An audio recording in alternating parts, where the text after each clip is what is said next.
Hi everyone, welcome back to Shine Classes. First of all good evening. कैसे हैं आप सब? होपफुली आप बढ़िया हैं, मस्त हैं, स्वस्थ हैं, और ऐसे ही रहिए। आज की जो क्लास है यहाँ पर हम संस्कृत की क्लास अगेन करने वाले हैं। तो आई होप सो कि वन बाय वन करके आपके एक मैथ टफ है, दूसरा आपका संस्कृत टफ है। तो मैंने आपको ये चीज़ यहाँ पर करवाने के लिए संस्कृत क्लास को स्टार्ट किया ताकि एक 25 आपका कवर अप रहे। आप जुड़े हैं मेरे साथ, मैं हूँ शालिनी, सभी का स्वागत है यहाँ पर। ऐसे ही आप लोग भी बढ़िया स्माइल देते रहो, आगे बढ़ते रहो, सीखते रहो। वन बाय वन करके चीज़ें जितनी पॉसिबल है एग्ज़ाम से पहले मैं ज़रूर करवाऊँगी। आप फेथ बनाइए, प्रॉपर तरीके से क्लास को अटेंड करिए, वन बाय वन चीज़ें हम कर लेंगे। सभी को राधे राधे, जय श्री कृष्णा, राम राम। सब कुछ बढ़िया हो। अब अगेन पढ़ाई करिए, समय के साथ धीरे धीरे करिए, क्योंकि एक बैग करने में प्रॉब्लम्स होंगी। अगर आप थोड़ा थोड़ा करके करेंगे तो problem at the end of the exam नहीं होगी। ये बात आप ऑलरेडी जानते हैं, क्योंकि 2 सेमेस्टर आपने ऑलरेडी दे रखे हैं। हम लोगों ने काफ़ी मिलकर हार्ड वर्क किया था। तो मैं चाहती हूँ कि अगेन हम वो चीज़ करें, और थर्ड और फोर्थ में उसी तरीके से कैपेबिलिटी के साथ अगर हम काम करेंगे तो डेफिनेटली चीज़ें आपकी काफ़ी आसान, बेहतर होगी। और आपका जैसा सेकेंड और फर्स्ट का बखूबी अच्छा रिजल्ट रहा है, आप लोगों ने जैसा मुझे बताया है, दिखाया है, जैसे उम्मीद है कि सेकेंड, थर्ड, फोर्थ सब हम बहुत अच्छा करेंगे। लेकिन उसके लिए आपको थोड़े से हार्ड वर्क की ज़रूरत है। तो ध्यान से समझते हुए करिए ताकि प्रॉब्लम्स कम फेस करनी पड़े। चलिए अब बात करते हैं, आते हैं अपने एक बढ़िया से टॉपिक पे जिस पे हम डिस्कस करेंगे, वो है समास। संस्कृत क्लास में मैंने आपको संधि पढ़ाया, संधि में बताया, संधि का टॉपिक थोड़ा बड़ा था। आज हम समास के बारे में पढ़ेंगे, जो कि हमने ऑलरेडी क्लास में पढ़ रखा है बहुत बार, लेकिन हिंदी ग्रामर में पढ़ा है, संस्कृत में हमने नहीं पढ़ा है। तो हम उस बेसिस पे, संस्कृत सिलेबस में दिया गया है, सिलेबस में इंक्लूडेड है, तो हमें इन चीज़ों को ध्यान में रखना है क्योंकि क्वेश्चंस इनके ऊपर बने हैं। तो आपको ये चीज़ें पढ़नी और करनी ज़रूर होगी। अब बात कर लेते हैं समास है। तो हिंदी का समास तो हमने ऑलरेडी कई बार पढ़ा है, मैंने भी पढ़ाया है, क्वेश्चंस भी बहुत सारे किए। तो वो चीज़ कैसे इससे रिलेवेंट है, देखिए आपको है सेम टू सेम, डिक्टो है, कोई बहुत चीज़ नहीं है। बस ये है कि कुछ चीज़ें आपको जो एग्जांपल्स लिखने हैं वो आपको संस्कृत में लिखने होंगे। अगर यही टॉपिक हम हिंदी में पढ़ते हैं तो हमें हिंदी में एज यूजुअल लिखना होता है। तो ग्रामर के पोर्शन में ये सारी चीज़ें आती हैं जो कि आपकी हेल्प बहुत हो जाती है, क्योंकि सिमिलर है। हिंदी का समास कुछ अलग नहीं है, संस्कृत का समास कुछ अलग नहीं है, दोनों सेम है, बस सब्जेक्ट में इंक्लूड कर दिया गया है। तो समास के बारे में जानते हैं। प्रश्न आएंगे, समास किसे कहते हैं, समास के कितने भेद होते हैं, उन भेदों के नाम, उन भेदों की परिभाषाएं, उन भेदों के एग्जाम्पल, सब कुछ आएगा। ठीक है, चलिए। तो संस्कृत में एक समास की परिभाषा है जो मैंने यहाँ पर ली है, एक पदी भाव समासा। इस तरीके से छोटी छोटी परिभाषा जैसे हम पढ़ते हैं, इसका ये अर्थात मीनिंग लिखा हुआ है। आप हिंदी ग्रामर में जब पढ़ोगे तो समास की बहुत लंबी सी परिभाषा होगी, एक से 1 से 1.5 लाइन की लंबी होगी। लेकिन संस्कृत में क्या होता है कि वो चीज़ें छोटे फॉर्म में होती हैं, वो चीज़ें छोटे रूप में होती हैं। तो हमें जब इस बार लिखना है, ठीक है, हमें जब इस बार लिखना है, करना है, तो हमें वो छोटे से बड़ा रूप देकर करना है। तो अगर हम संस्कृत की परिभाषा, मतलब संस्कृत की भाषा में, संस्कृत व्याकरण में अगर हम समास पढ़ रहे हैं, तो उसमें अगर हमें परिभाषा पूछी जा रही है तो एक पदी भावा समासा आप ये अगर लिख रहे हैं तो सही है, नंबर आपके नहीं कटेंगे। और सेम आप ऐसे अगर लिखते हैं और लिखने के बाद अर्थात करके वो चीज़ हिंदी में भी इस तरीके से लिख देते हैं, तब आपको पूरा नंबर मिलेगा। ठीक है, बहुत बेहतर नंबर मिलेगा कि बच्चे ने संस्कृत भी लिखा प्लस हिंदी भी लिखा। मतलब एक पदी भाव समासा का यहाँ पे है कि समास में कई पद मिलकर एक पद बन जाते हैं। समास में कई सारे पद होते हैं जो मिलकर उनको बनाया जाता है और उस तरीके से एक पद मिलकर बनते हैं। ठीक है, 2 अलग अलग विभिन्न शब्दों को जब मिलाया जाता है तो तीसरा जो विकार बनकर पद मिलकर आता है वो हमारा समास होता है। यहाँ तक क्लियर? आराम से करा रही हूँ, आराम से बता रही हूँ ताकि प्रॉब्लम ना हो और आप करें। तो ये मैंने बता दिया, आगे बढ़िए। समास विग्रह, अब आपको जैसे आपने ये लिखा है हिंदी की भी अर्थात के भाव में क्या हुआ, हिंदी वाली परिभाषा हो गई, तो आप दोनों परिभाषा वहाँ पे कर सकते हैं। एग्जाम्पल्स मैंने नहीं दिए, आप कोई भी एग्जाम्पल्स किसी भी समास का उठा के आप यहाँ पर लिख सकते हैं, आपको कोई दिक्कत नहीं। हाँ, इतना ध्यान रखिएगा कि एग्जाम्पल ज़रूर लिखिएगा, ज़रूर ज़रूर। साइंस में और जो ऐसे सब्जेक्ट होते हैं जिसमें एग्जाम्पल्स डेफिनेटली बनते हैं, एग्जाम्पल से चीज़ें काफ़ी स्पष्ट होती हैं, तो आप बिना कहे उन चीज़ों को करिए, तभी आपको नंबर दूसरे बच्चे के कंपैरिजन में ज़्यादा मिलेगा। क्योंकि आपकी कॉपी में कुछ यूनिकनेस होगी in comparison to that guy. Clear. अब बात कर लेते हैं समास विग्रह क्या होता है। क्या होता है? समासिक शब्द या समास के द्वारा बने हुए शब्द के सभी पदों को अपने मूल रूप में विभक्त के साथ साथ अलग करने के दिखलाना समास विग्रह। विभक्ति आप जानते हैं, पढ़ा है, प्रथमा द्वितीय तृतीय चतुर्थी सब पढ़ा है, बिल्कुल पढ़ा है, कई बार पढ़ा है, हर पॉइंट पढ़ाया है, हर पॉइंट बताया है। तो समास विग्रह की जो बात यहाँ पर आती है कि समासिक शब्द हो, कोई भी समासिक शब्द हो जो लिखा है, या समास हो, या समासिक शब्द हो, या वो समास हो, समासिक शब्द या समास के द्वारा बने हुए शब्द के सभी पद, जितने भी बने हुए शब्द हैं उन सभी शब्द के जो पद वगैरह जो कुछ भी चीज़ें हैं अपने मूल रूप से विभक्त होती हैं, अपने मूल रूप से वो अलग होती हैं, वो वहाँ से टूटती हैं। अलविभक्ति विभक्त के साथ साथ अलग कर, विभक्ति के साथ साथ जब वो अलग होती हैं दिखाया जाता है तो वो समास विग्रह होता है। आपको समास विग्रह, समास की परिभाषा, ये सारी चीज़ें आप अपने हिसाब से जो आपको पहले से याद है आप वो भी कर सकते हैं, कि ज़रूरी नहीं कि आप सिर्फ यही करिए। ठीक है, तो ये आपको ध्यान रखना होगा। आगे बढ़ते हैं। अब देखिए, आपको पता है समास के कितने भेद होते हैं? 6 भेद होते हैं, अच्छे से पता है। जितना हिंदी में है उतना संस्कृत में भी है। ठीक है, कुछ अलग नहीं है, नहीं यहाँ पे 12 लिख दो, वहाँ पर 6 लिख दो, ऐसा बिल्कुल नहीं है, एकदम सेम टू सेम है, कुछ भी डिफरेंट नहीं है। तो अव्ययी भाव समास की जो बात आती है तो यहाँ पर आप देखो, पूर्व पदार्थ प्रधानो अव्ययी भावा। मैंने संस्कृत की भी परिभाषा ली हुई है, इतना आप ज़रूर लिखेंगे, अगर याद रहता है तो वहाँ पर उस समय लिखिए, क्योंकि संस्कृत का पेपर है तो कुछ चीज़ें हिंदी ग्रामर से थोड़ी सी अलग होनी चाहिए। अगर नहीं याद रहता है, नहीं लिख पाते हैं तो एटलीस्ट हिंदी वाली ही लिखिए, लेकिन एग्जाम्पल संस्कृत के कर दीजिए। ठीक है, अगर आपने एग्जाम्पल संस्कृत के कर दिए तब भी आपका काम आसान हो जाएगा और आप बेहतर तरीके से उस काम को भी उतने ही चीज़ों में कर पाएंगे। तो ये अव्ययी भाव समास है। अव्ययी भाव समास कैसे कहते हैं? अव्ययी भाव समास की परिभाषा बताइए, सहित 2 उदाहरण दीजिए। यही प्रश्न आपको सेम टू सेम आपके पेपर में मिलेगा जो मैं आज आपको बता रही हूँ। ठीक है, देख लीजिएगा, कुछ ना कुछ तो ज़रूर क्लिक होगा, आप लोगों ने कहा है कई बार। अब यहाँ पर लिखा है पूर्व पदार्थ प्रधानो अव्ययी भावा। ठीक, अर्थात जिस समास का पहला पद प्रधान हो, जो समास शब्द दिया गया है उसका पहला पद प्रधान हो, उसके पहले पद में प्रधानता हो, उसे हम अव्ययी भाव समास कहते हैं। इसमें अव्यय पदों का सुबंत पदों के साथ समास होता है। तो आपको इसमें यह चीज़ लिखनी होगी कि जिस समास का पहला पद प्रधान हो तो उसमें 2 पद होते हैं, इसीलिए कहा जाता है कि 2 पदों को मिलाकर विकार जो उत्पन्न हो रहा है, मेल जो बन रहा है, वो समास है। तो जिस भी चीज़ में, जिस भी शब्द में आप देखोगे कि उसमें 2 पद प्रधान, पहला पद प्रधान है, तो वो आपका अव्ययी भाव समास में आ रहा है। जैसे प्रतिदिनम है, तो दिन दिन प्रति, प्रत्येक दिन, वो तो तोड़ के आपको उसकी मीनिंग है प्रतिदिनम है। तो यहाँ पे प्रति क्या है? यहाँ पर प्रति क्या है? एक अव्ययी भाव समास है।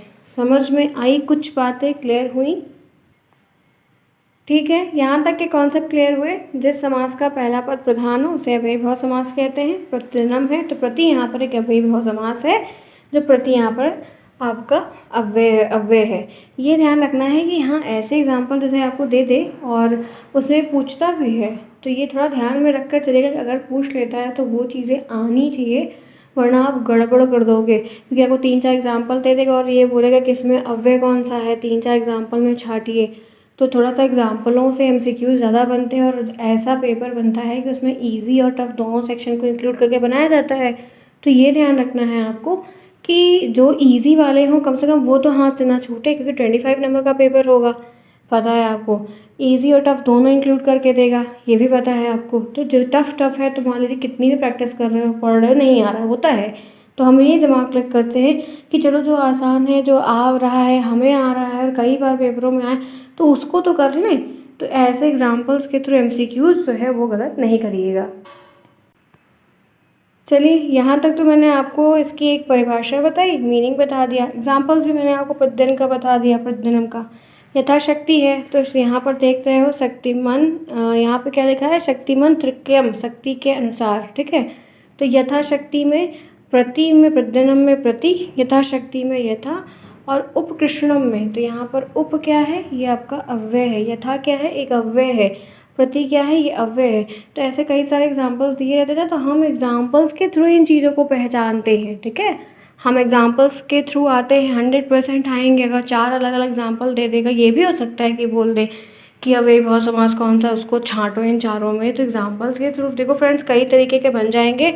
अभी आप पर डिपेंड करता है कि आप कितना इसको सीरियस होकर पढ़ रहे हो। अनुरूपम है, तो ये आपका भी अव्ययीभाव समास में आ जाएगा। तो ये मैंने आपको एग्जाम्पल्स ले लिए। आगे बढ़िए, बात कर लेते हैं तत्पुरुष समास की। तत्पुरुष समास किसे कहते हैं? एक तरीके का क्वेश्चन। तत्पुरुष समास से आप क्या समझते हैं? 2 तरीके का सेम। तत्पुरुष समास को परिभाषित करते हुए उदाहरण दीजिए। तो इस तरीके से घुमा घुमा के सेम चीज़ आपको कई तरीके से पूछी जाएगी, तो आपको इसकी प्रिपरेशन करनी होगी, तभी आप इन चीज़ों को डेफिनेटली कर पाएंगे।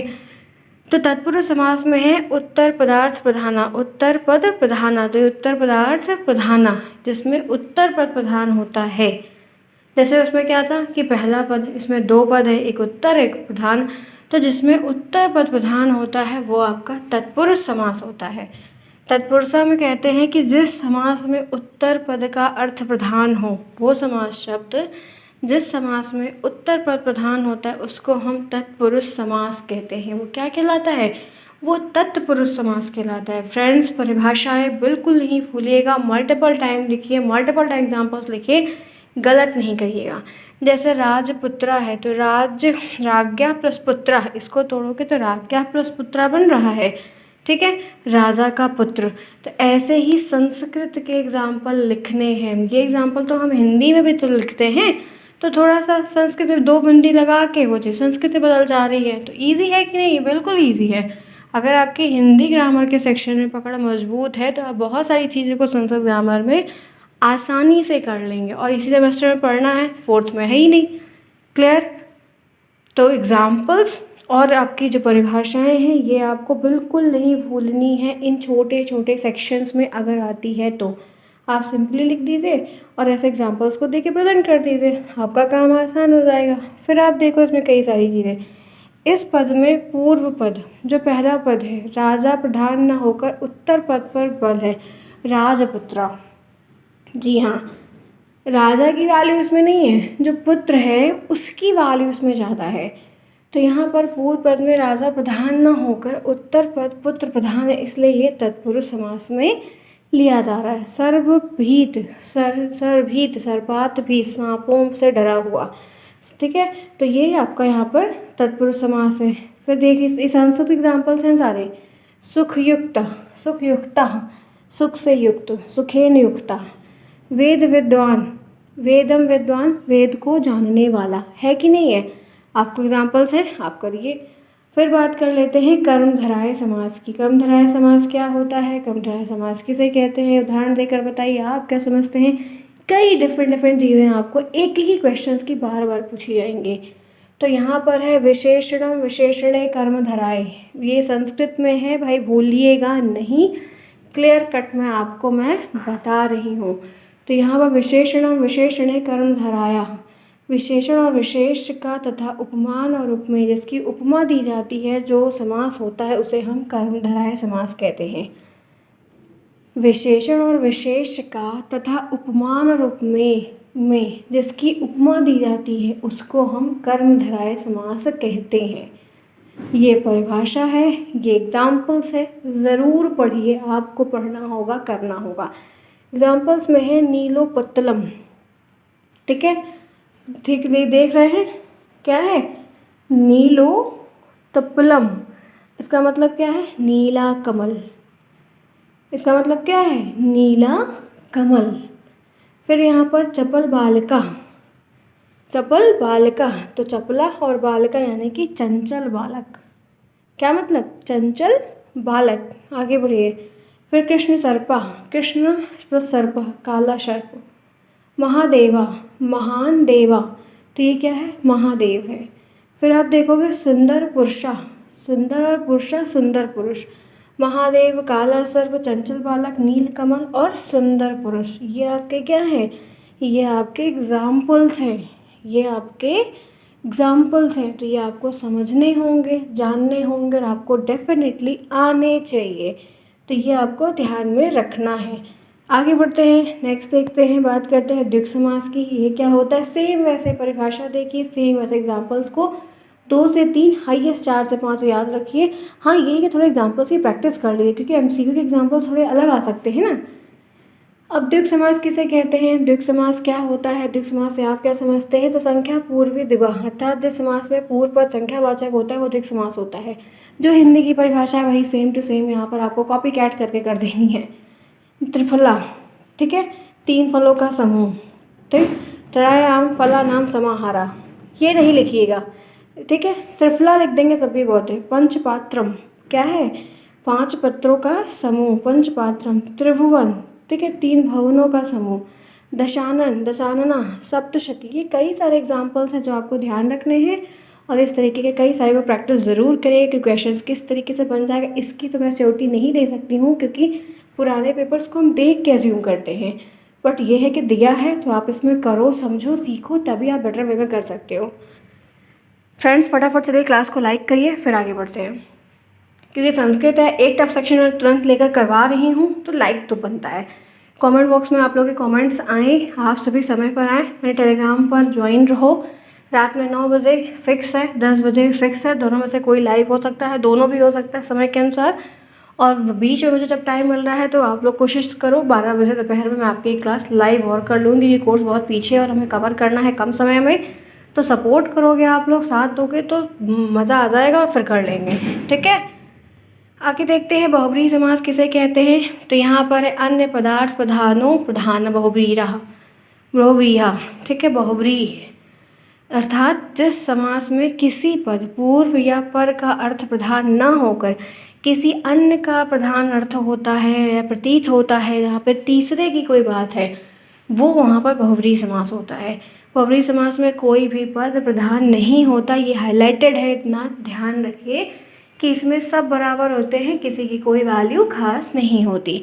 जैसे यहाँ पर दिया है पीताम्बरा, तो पीत है अंबर जिसका अर्थात विष्णु, पीताम्बरा, ठीक है, बहुत सिंपल सा। चक्रपाणी, आप मीनिंग मत लिखना क्योंकि वो नहीं लिखोगे, बस एग्जाम्पल भी लिख दोगे तब भी। चक्रपाणी, चक्र है हाथ में जिसके। महात्मा, महान आत्मा है जिसकी, जो महान है वो है। तो इस तरीके से आप कई सारे कर सकते हैं, ठीक है। आगे बढ़े, चले, क्लियर। फिर बात आता है एक और आता, छठा है द्वंद्व समास। ये क्या है? यहाँ पर है क्या लिखा है? चार थे द्वंद्वना, यहाँ पर है अर्थात चा के अर्थ में, चा यानी और के अर्थ में, जहाँ बीच में और लगता है।